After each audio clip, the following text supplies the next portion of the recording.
Hi, I'm WizCman, and I just made the coolest nerf gun with an attachment. I just added one of the parts I have left over from the nerf long shots extra gun. So it's just another attachment that you can use.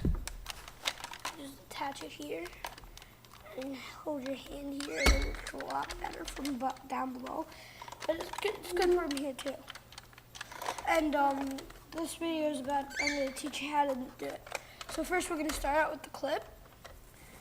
Okay, so you're going to take the clip. You're going to take two clips, Yeah, tape them on. Okay, and then you're just going to have, this is only for people who have the long shots and the recon. Okay, next you're going to take apart the long shots gun. So you're going to take a screwdriver, you're going to take out everything. Then you're going to take this part so that you could attach it onto this part. Okay? Then you're going to attach that onto here.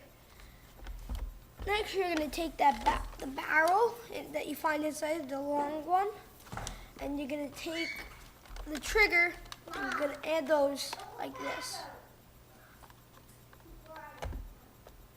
Will look cool.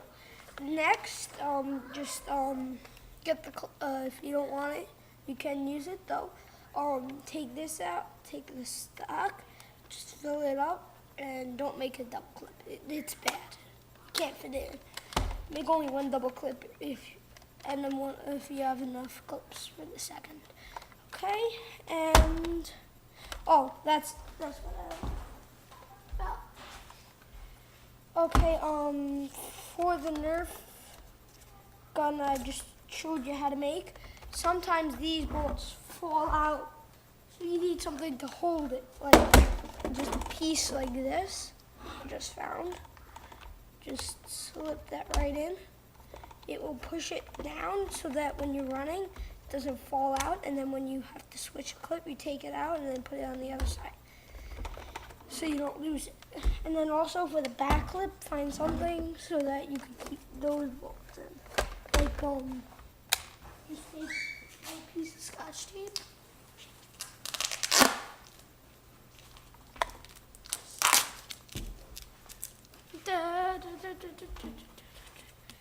And crumble it up. Well, I can't do it now. Crumble it up. Put it in, and then when you battle, take it right. Okay, and that's how you make my nerf.